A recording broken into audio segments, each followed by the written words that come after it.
Mirë se erdhe në botën ku askush nuk është i pafajshëm. Sekrete shqiptare, vendi ku rrëfimet më të thella, më të ndaluara dhe më të pathëna të shqiptarëve marrin zë. Na bëni subscribe për histori të ndryshme.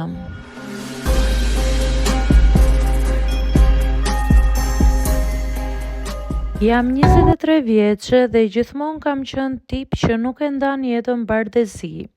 Nuk jam as naivja që romantizon çdo gjë, as rebelja që bën gjithçka pa menduar. Por kur mora mesazhin nga një çift i ri në Tiranë, diçka brenda meje u ndez. Kurreshti e sfidë, ndoshta edhe nevojë për të provuar veten. I njihja nga rrjetet sociale, kishin folur her pas here për ndonjë nënkuptim të drejtë për drejtë.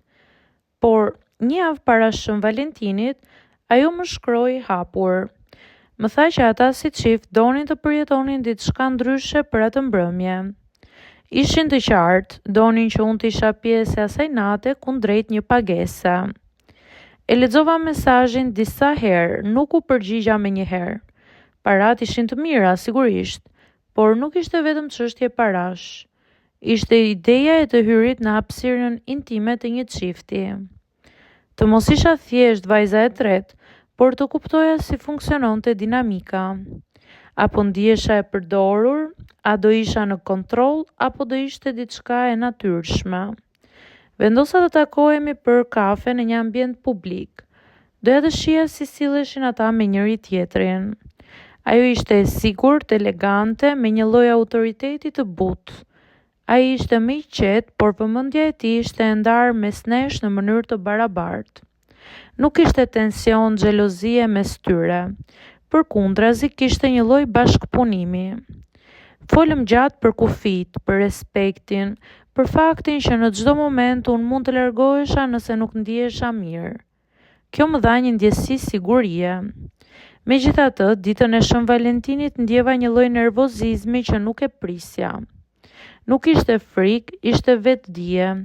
Po hyja në një situatë ku duhet isha shumë e qartë me veten. U përgatita me kujdes, jo vetëm në pamje, por në mendje. I thash vetes, shko vetëm nëse e bën sepse do, jo vetëm për parat.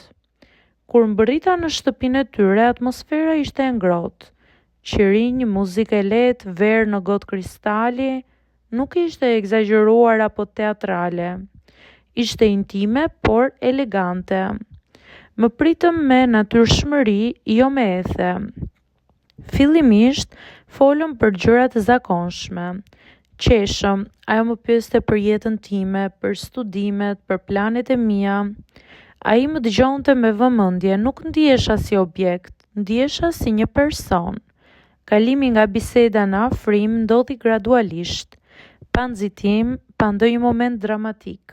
Ishte më shumë një energji që ndryshoi ritëm.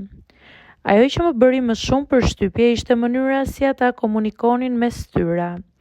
Me sy, me prekje të vogla, kishte një harmoni që nuk u prish nga prania ime. Unë isha pjesë e momentit, por jo zëvendësimi askujt. Nuk do ta përshkruaj fizikisht. Ajo që mbaj mend është intensiteti emocional, ndjesia e të qenit në qendër të një dinamike ku duhet të isha e vetëdijshme për gjithçka. Për reagimet e mia, për energjinë mes tyre, për kufit. Në disa momente unë ndjeva e fuqishme, në disa të tjera unë ndjeva e vogël brenda historisë së tyre, sepse ata kishin vite bashk, ndërsa unë isha vetëm një natë. Pas disa orësh, mbrëmja përfundoi me qetësi. Pagesa ishte ashtu siç kishim rënë dakord. Nuk pati dram, nuk pati tension, por rrugës për në shtëpi mendova shumë. E kuptova që një treshe nuk është thjesht fantazi erotike siç e përshkruajnë shumica. Është një lojë delikate e emocioneve, egos, sigurisë dhe komunikimit. Nëse njëra nga këto mungon, gjithçka mund të prishet. Për mua ishte një eksperiencë që më mësoi për kufijtë e mi. Ku ndihem rehat, ku filloi të ndihem e tepërt. Dhe mbi të gjitha më bëri të kuptoj që duhet ta pyes gjithmonë veten. Po e bëj këtë gjë sepse dua, apo sepse dua të provoj diçka. Jam 23 vjeçe dhe nuk e di nëse do e përsëris më ndonjëherë një eksperiencë të tillë. por e di që ajo natë më bëri të reflektoj për mënyrën si njerëzit ndërtojnë intimitetin, për mënyrën si të çiftet zgjedhin të sfidojnë rutinën e tyre dhe për mënyrën si unë zgjedh të pozicionohem brenda historive që nuk janë të mijat.